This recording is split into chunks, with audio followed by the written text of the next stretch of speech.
Hello friends, welcome to my YouTube channel. मैं हूँ राधा। मेरे चैनल क्रिएटिव चौहान में आपका बहुत बहुत स्वागत है। आज मैं ये वीडियो इमरजेंसी फंड के बारे में बता रही हूँ, जो कि मैंने पिछला वीडियो बनाया था। तो उसमें मैंने बताया था कि इमरजेंसी फंड क्या होता है और हमें कैसे इसको बुल्ड करके रखना चाहिए, कैसे हमको इसको रखना चाहिए। सेविंग हमारी अलग होती है और ये इमरजेंसी फंड जो है हमारा अलग होता है। अगर आपको वीडियो पसंद आती है तो वीडियो को लाइक करना, चैनल को सब्सक्राइब जरूर करें और बेल आइकन को भी जरूर प्रेस करें, ताकि मेरे आने वाली वीडियो की नोटिफिकेशन समय समय से आपको मिल जाए। अभी मैंने बताया था मैं ससुराल में आ गई, तो मुझे साड़ी डाल के सिर पे पल्लू लेकर ही वीडियो बनाना पड़ता है, कोई ऑप्शन नहीं है। थोड़ा जो भी बैकग्राउंड है आप इग्नोर कीजिएगा। अगर वीडियो पसंद आए तो वीडियो को लाइक शेयर जरूर करना। तो चलिए हम वीडियो स्टार्ट कर लेते हैं।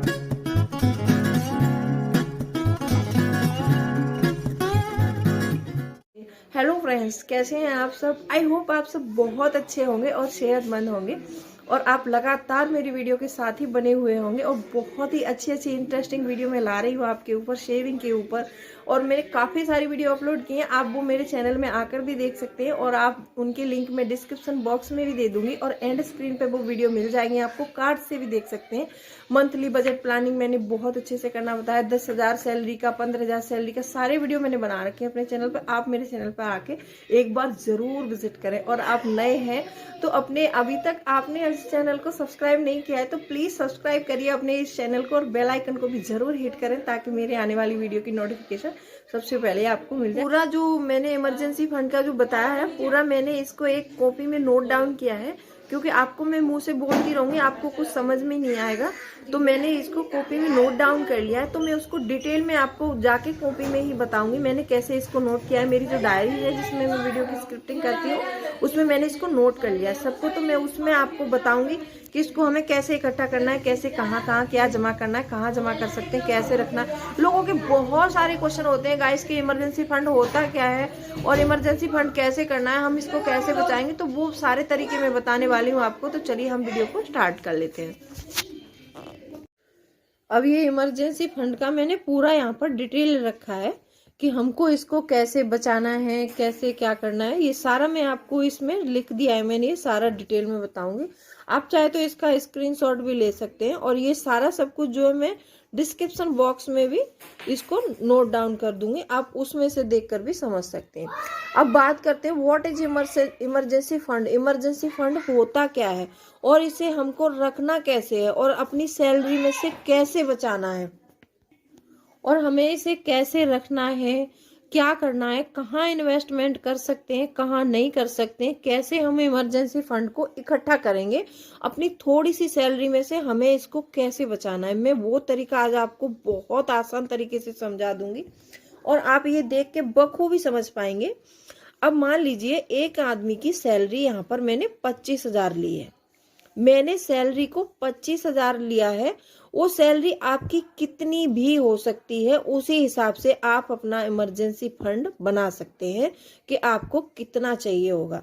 अब जैसे मान लीजिए किसी की सैलरी 25,000 है यहाँ पर, और अब हम इस सैलरी को अलग अलग कैटेगरीज में डिवाइड कर देंगे। इसको हमें सारी सैलरी को जो है कैटेगराइज करना है यहाँ पर। अब यहाँ पर हमने ये 25,000 सैलरी लिख दी, यहाँ पर मैंने ये कैटेगरी का ऑप्शन लिया है। तो कैटेगरी हम रख देंगे इसमें, ये 3 से 4 5 कैटेगरी हो रही है हमारी। तो सबसे पहले हम लेंगे जिस घर में हम रहते हैं वो रेंट लेंगे, उसका रेंट यहाँ पर मैंने 8,000 रखा है। यहाँ पर 8,000 रेंट है, तो ये हमारी नीड है। अब यहाँ पर आ जाती है हमारी यूटिलिटी। यूटिलिटी में जो खाना पीना होता है, ग्रोसरी का सामान होता है, हमारे कपड़े वगैरह हो गए, ये सब होता है, ये आता है इसमें। तो यहाँ पर इसके लिए हमने रखा है 4,000 रुपये।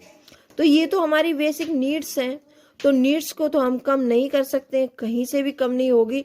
अब इसमें आ जाता है हमारा लोन, ईएमआई। जैसे मान लीजिए हमने कोई लोन लिया है छोटा मोटा, उसकी ईएमआई चल रही है हमारे ऊपर, तो वो मैंने यहाँ पे 2,500 रुपये रखा है उसके लिए, ये भी हमारी नीड्स में ही आती है। अब यहाँ पर आ जाता है हमारा पर्सनल एक्सपेंस, जो हमारा पर्सनल खर्चा है, जो वांट्स होते, जिनको हम वांट्स बोलते हैं। अब यहाँ पर जो हमारी नीड्स हैं तो इनको तो हम कम नहीं कर सकते हैं बिल्कुल भी, लेकिन हम अपने वांट्स और जो हमारी ये 5,500 रखा है मैंने यहाँ पर इन्वेस्टमेंटिंग के लिए। अब मैं इसको बताऊंगी कि इसको हमें मेंटेन कैसे करना है। तो हमने यहाँ पर जो नीड्स हैं वो बिल्कुल कम नहीं होगी। तो नीड्स, ये हमारी 3 चीज नीड्स में आती हैं, तो इनको पूरा हम जोड़ करेंगे, इसका प्लस करेंगे।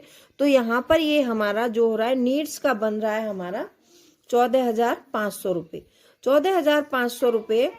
अब हम इमरजेंसी फंड होता क्या है, अब हमें क्या करना है कि जैसे हमारा 14,500 रुपये 1 मंथ का खर्च हमारा 14,500 रुपये बन रहा है, और जिसमें से हम अब इसमें दो कैटेगरी रह जाती है, इन्वेस्टमेंट की और वॉन्ट्स की। तो ये हम अलग कर देंगे, और ये 14,500 हमको 1 महीने के अंदर चाहिए ही चाहिए, इसके बिना हमारा नहीं चलेगा, कैसे भी नहीं चल सकता है। तो अब इसका हम क्या करेंगे, 14,500 ये हमारा हो गया। तो यहाँ पर इसको जैसे 6x इमरजेंसी फंड, आप 6 महीने का इमरजेंसी फंड जमा कर सकते हैं, और अदरवाइज 1 साल का भी करेंगे तो और भी अच्छा रहेगा। तो अब हम ये क्या करेंगे, अब जैसे मान लीजिए ये सारे खर्चे इसमें पूरे हो गए हैं। अब यहाँ पर ये 5,000 रुपये हमारे वॉन्ट्स के और 5,500 इन्वेस्टमेंट के, तो ये 10,500 रुपये हो रहे हैं। तो ये तो हम जो करते हैं इनको तो ये हमें चाहिए, ये तो हमारे अलग हो गए। लेकिन 14,000 रुपये की जो 14,500 की नीड हमारी ऐसी है कि इसके बिना नहीं चलेगा, और हम ये ना भी करेंगे तो भी चल सकता है, और लेकिन इनके बिना नहीं चल सकता, क्योंकि बोलते हैं ना रोटी कपड़ा मकान जीने के लिए ये चाहिए चाहिए। तो ये सारा रोटी कपड़ा और मकान का ही फंडा है इसमें। तो ये 14,500, मान लीजिए हमारी जॉब चली जाती है, हमारी जॉब नहीं रहती है कभी भी, जैसे मान लीजिए कभी ऐसे कोरोना आया था, इसमें काफी लोगों की जॉब चली गई। अगर इमरजेंसी फंड रखा होता उन्होंने तो इतनी मार नहीं झेलनी पड़ती थी, बहुत ज्यादा झेलना पड़ा था उस समय। तो इसीलिए बोलते हैं कि इमरजेंसी कभी भी बताकर नहीं आती है। इमरजेंसी में होता क्या है, इमरजेंसी में एक्सीडेंट हो गया, डेथ हो गई, किसी को इंजरी हो गई, कोई प्रॉब्लम हो गई, तो वो हो सकता है उसमें, वो हमको बताकर नहीं आते, उसको हम प्लान नहीं करते हैं। इमरजेंसी हम कभी भी प्लान नहीं करते हैं। तो हमें क्या करना है कि अपना इमरजेंसी फंड बचाना कैसे है।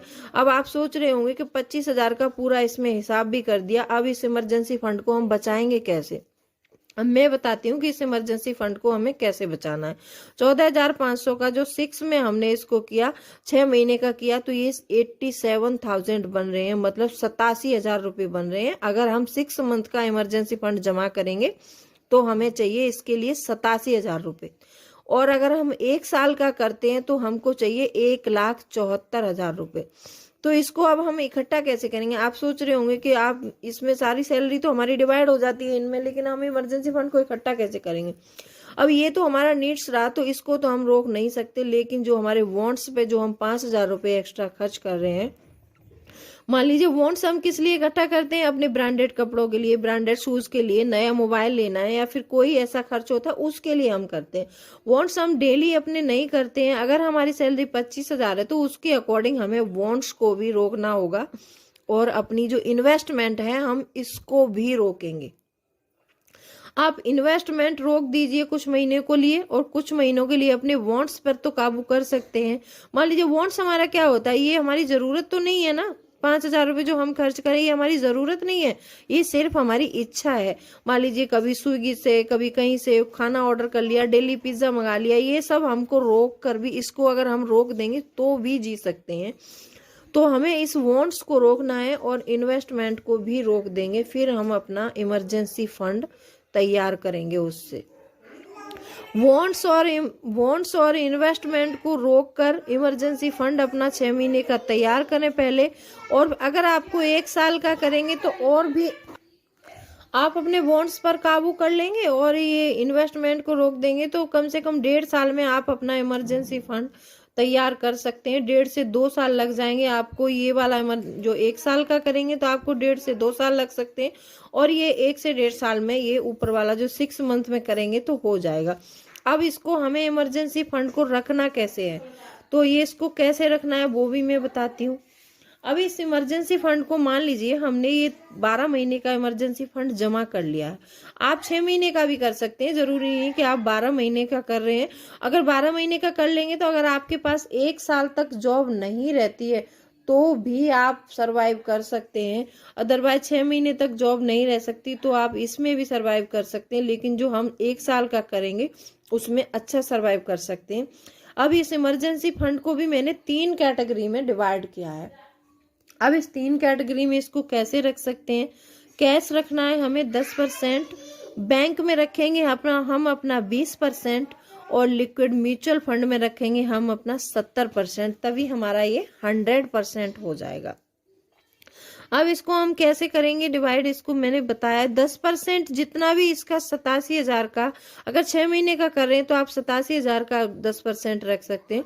अगर आप 1 साल का रख रहे हैं तो आप 1,74,000 का जो 10% है आप उसको कैश रखिए। वो कैश चाहो तो आप अपने पास रख सकते हो, कहीं किसी इन्वेलप में रख सकते हो, किसी गुल्लक में डाल सकते हो। अदरवाइज आप इसको अपने डेबिट कार्ड द्वारा भी अपने साथ रख सकते हो, क्योंकि डेबिट कार्ड हमेशा हर जगह नहीं चलता है, तो कहीं कहीं हमें कैश की जरूरत पड़ती है, तो हमको 10% कैश रखना ही पड़ेगा। अब ये बैंक में हमें रखना है 20%। 1,74,000 का जो खर्चा है उसको आप देख लीजिए, इसका 20% आप अपने बैंक में जमा करिए। और जो बैंक में ये खाता होगा सेविंग से अलग होगा, सबसे अलग खाता होगा, जिसका बिल्कुल हमें कभी इसको यूज करना नहीं है, सिर्फ इमरजेंसी में यूज करना है।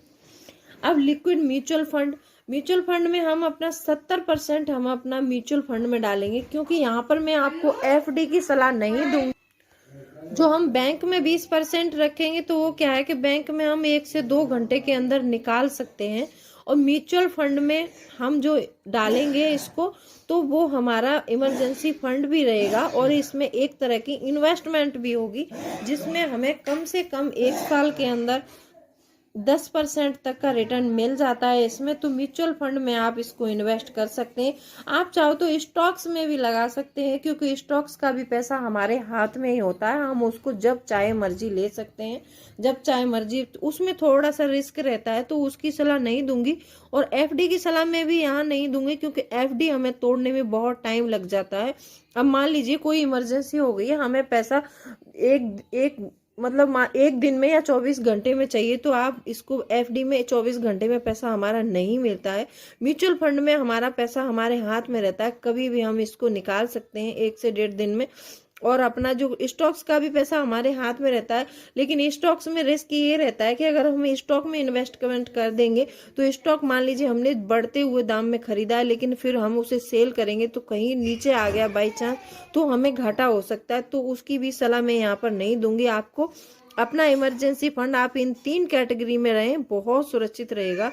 गाइस, अगर आपको वीडियो पसंद आई हो और मेरा बताने का तरीका पसंद आया हो तो वीडियो को लाइक, चैनल को सब्सक्राइब जरूर करें, बेल आइकन को भी जरूर हिट करें, ताकि ऐसी नॉलेजेबल वीडियो आपको मिलती रहे। तो ये देखिए, मैंने बताया आपको, यहाँ पर मैंने सैलरी 25,000 रखी है। आपकी सैलरी भी जितनी भी हो सकती है, 50,000 हो, 40,000 हो, 70,000 हो, 1 लाख हो, 2 लाख हो, उसी हिसाब से आप अपना यहाँ पर सैलरी को रखिए।